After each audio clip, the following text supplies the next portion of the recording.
무성 영화에서 유성 영화로 넘어간 거요. 이게 그냥 기술이 좀 좋아졌네 하는 수준의 이야기가 아닙니다. 사실 이건 콘텐츠의 통제권을 누가 쥐느냐를 두고 벌어진 거대한 전쟁이었고요. 이 전쟁이 지금 우리가 콘텐츠를 즐기는 방식까지 전부 결정해 버렸습니다. 자, 오늘 그 이야기 속으로 한번 깊게 들어가 보죠. 1927년 영화 재즈싱어에 나오는 이 대사, 다들 한 번쯤 들어보셨을 텐데요. 이게 그냥 장편 영화 최초의 대사, 딱 그 정도가 아니었습니다. 이건요, 앞으로 100년 동안 누가 이야기의 진짜 주인인가를 놓고 벌어질 기나긴 법정 싸움의 시작을 알리는 말 그대로 총성이었어요. 이 전쟁의 첫 번째 상대는 바로 발명왕 토머스 에디슨이었습니다.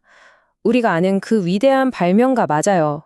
근데 에디슨은 그냥 발명만 한 게 아니었습니다. 초기 영화 산업 전체를 자기 손아귀에 넣으려고 했던 특허 감옥의 설계자이기도 했죠. 초창기 영화판에서는요, 어떤 스토리가 있느냐는 사실 별로 중요하지 않았습니다. 진짜 중요한 건 그걸 찍는 기계, 바로 카메라와 영상이었죠. 에디슨은 이걸 누구보다 빨리 간파했고 1908년에 자기가 가진 모든 특허를 묶어서 영화 특허 회사, 그러니까 에디슨 트러스트라는 걸 만듭니다. 시장을 통째로 독점하겠다는 속셈이었죠. 자, 여기서 아주 중요한 개념 차이가 드러납니다. 바로 특허권과 저작권이에요.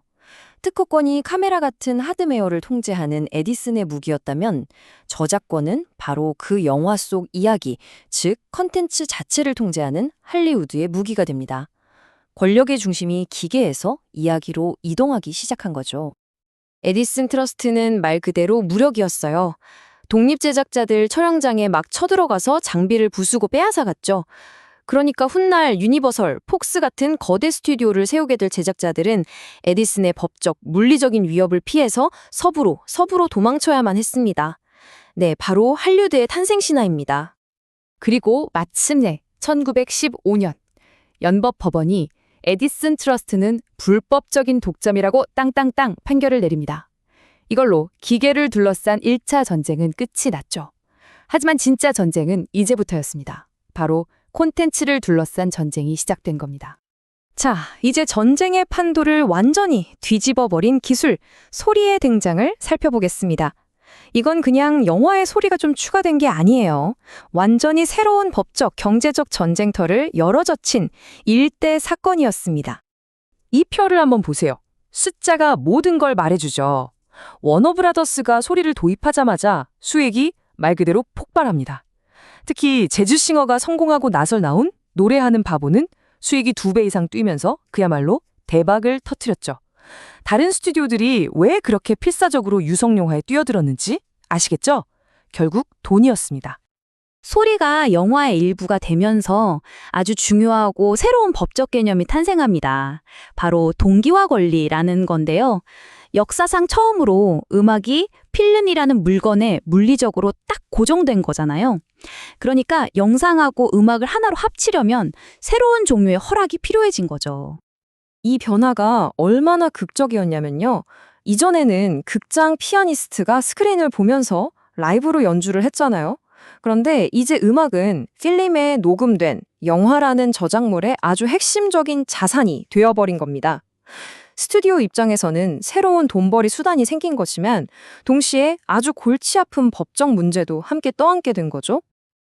자, 그럼 에디슨한테서 도망쳤던 그 무법자들이 어떻게 권력을 잡았는지 볼까요?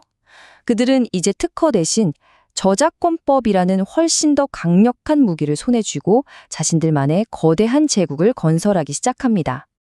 할리우드 스튜디오 시스템을 떠받드는 법적인 기둥, 그게 바로 이 업무상 저작물 원칙이었습니다. 이게 뭐냐면요, 감독이든 작가든 배우든 스튜디오에 고용돼서 만든 모든 창작물의 주인은 그걸 만든 사람이 아니라 고용한 회사, 즉 스튜디오가 된다는 뜻이에요. 한마디로 스튜디오가 법적인 저작자가 되어버린 거죠. 스튜디오는 이 세 가지 전략으로 권력을 완벽하게 장악했습니다. 배우들은 7년짜리 독점 계약에 묶였고요. 스튜디오는 영화를 만들고 배급하고 상영하는 극장까지 다 소유했어요. 심지어 블록 부킹이라는 걸로 인기 없는 영화까지 극장에 강제로 팔아넘겨서 손해볼 위험까지 없앴죠. 영화 제작은 예술이 아니라 법으로 철저하게 통제되는 거대한 공장이었습니다. 계약서 내용을 뜯어보면 정말 말이 안 나올 정도였어요. 배우의 목소리나 얼굴에 대한 모든 권리는 당연히 스튜디오 거였고요.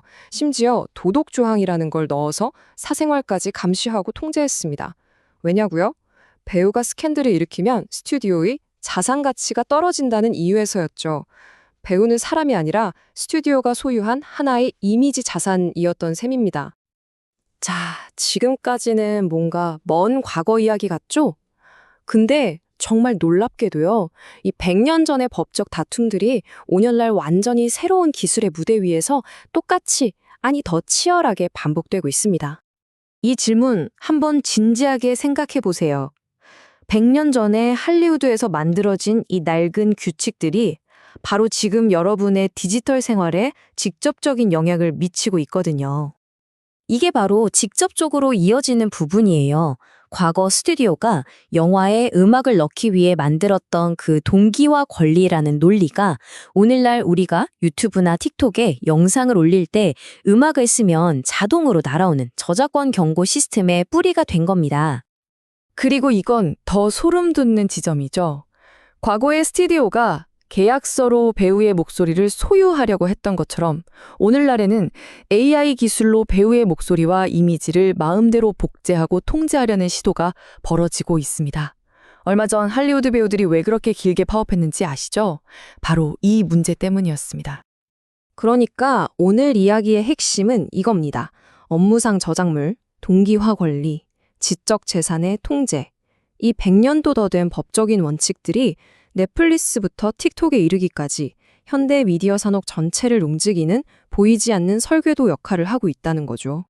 맨 처음 들었던 그 대사로 다시 돌아가 볼까요? 아직 아무것도 못 들으셨잖아요. 이 말이 이제는 마치 새로운 기술이 나타날 때마다 저작권 전쟁은 영원히 반복될 것이라는 예언처럼 들리지 않으세요? 100년 전에는 소리가 이야기의 주인을 결정하는 기준이었습니다.